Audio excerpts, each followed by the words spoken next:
Hey everybody, welcome back to the Monday Market Update with me, Roy May of Bach Realty Group here in Bryan College Station. Very appreciative of Mitchell Cleckley, as always, over at Pilgrim Mortgage for working to put this info together for me so I can put it out to y'all. So as always, I hope y'all had a great week last week with plenty of wins to be thankful for, and I hope your Monday has been just as productive as mine. That said, let's go. In September, we witnessed some noteworthy trends that have implications kind of for the broader financial landscape. So let's delve into the key highlights of the month, and we'll start with inflation and the Fed. So consumer prices in September showed a 0.4% increase, which was slightly above expectations. On an annual basis, inflation stood at 3.7%, and that remains near a two-year low. The core CPI, which remember it excludes food and energy prices, it grew by 0.3%, with the yearly reading decreasing from 4.3 to 4.1%. Rising housing, energy, and gas costs is what contributed to the uptick in inflation. The Federal Reserve has been diligently hiking its benchmark Fed funds rate to temper the economy and control inflation. However, there's been a notable decline in inflation since its peak last year. In September, the Fed refrained from further hikes, possibly indicating a pause to assess incoming data, including inflation and the labor sector. So we'll be closely watching to see if this progress on inflation is sufficient for a potential halt in the rate hikes at the upcoming November 1st meeting. Moving over to wholesale inflation, and remember that's measured by the producer price index, the PPI, that rose by 0.5% in September, and that surpassed expectations.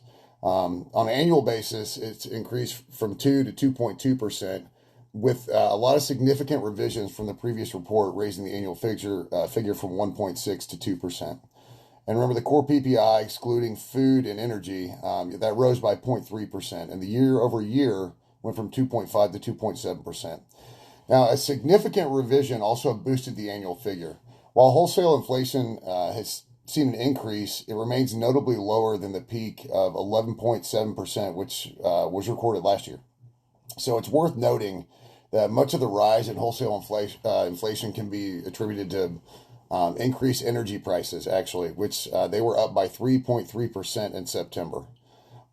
With regard to rate hikes, which is what everybody wants to know about, there's kind of an intriguing development within the Federal Reserve. While some members express concern about high inflation and advocate for further rate hikes, others suggest ending these hikes due to the risks associated with excessive tightening. And there's been some dissent within the Fed, actually. It's become apparent with members like the Fed Governor Michelle Bowman.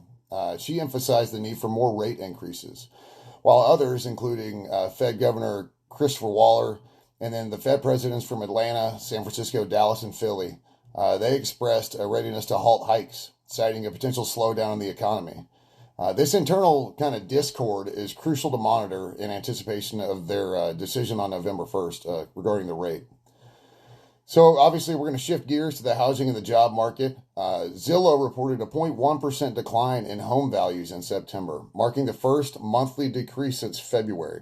Now, however, home prices are still 2.1% higher than last year, and they're expected to increase by 6% this year. The initial jobless claims that remained unchanged, had 209,000 people filing for unemployment benefits in the latest week, and this marks the fourth consecutive week with claims below 210,000. So what that does is suggest a little bit of stability in the job market, but continuing claims rose by 30,000. So that kind of tells us that there's some companies that have reduced their hiring plans. So as we look ahead, we should pay attention to some key housing reports, including updates on home builder sentiment, housing starts, building permits, existing home sales. Additionally, manufacturing data for the New York and Philadelphia regions, retail sales for September, the latest jobless claims figures, those are all kind of on the horizon. In more local news relative to the housing market for here, the BCS regional staff released their September numbers, so I wanted to share them with y'all. Remember that these statistics are compared to the September prior. So in College Station, we'll start there. We saw the median price of $338,000 per home, and that's a 12.9% increase from September of last year. We had 310 active listings, and that's a just over 20% rise from last September. If you'll notice, the days on market also rose 13 days from last September, which is obviously that's one of the factors that plays a role in the increase in active listings.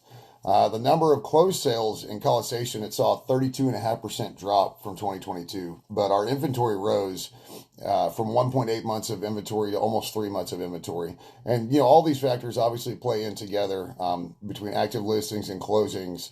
Those directly affect our inventory. Moving over to Bryan, we saw a median price of $279,000, and that's a 7.5% increase. There were 73 active listings in September, and that's almost a 32% rise from last September. And again, if you look, the days on market also went up 9 days. And again, it's just one of those factors that you see an increase in active listings. The number of closed sales saw a 40%, well, a little bit over a 40% drop from 2022. But the months of inventory in Bryan nearly doubled from 1.9 from last year in September to 3.5 months in September of this year. And then lastly, I wanted y'all to kind of see the overall picture from the BCS Regional Multiple Listing Service, or MLS, or Matrix, how you may know it. And this is to get a good picture of our entire footprint in the greater Brazos Valley and further, kind of extended greater Brazos Valley. And you can see that the average sales price increased 3%. So you're still seeing, home price increases. It went up to just over 425,000. 230 units sold. That's a 20% decrease from the previous year. And then along with the unit decrease came a volume decrease of 17%. So our total volume was just under 98 million in volume, basically sales, pretty much. 419 new listings across our matrix. That's an 8% increase.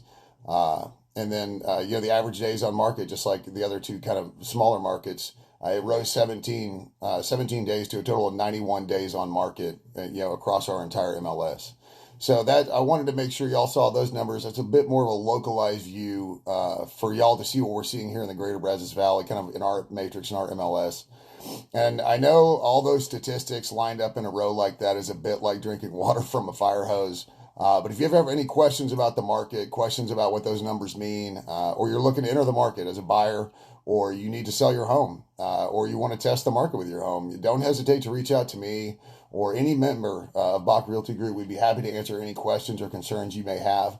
We do have seller seminars coming up. We've got our next one on October 25th, and then we're going to take a little break, but we'll get fired back up on January 17th after the holidays. But if you're interested in a seller seminar, don't hesitate to reach out to me. I'll get you the RSVP information. And don't forget, if you're looking to finance a property, reach out to Mitchell Cleckley and our buddies over there at Pilgrim Mortgage. So I know that was a lot, and I know it's a lot of numbers. I know. But again, if you have any questions, always feel free to reach out. You can find us online, BachRealtyGroup.com.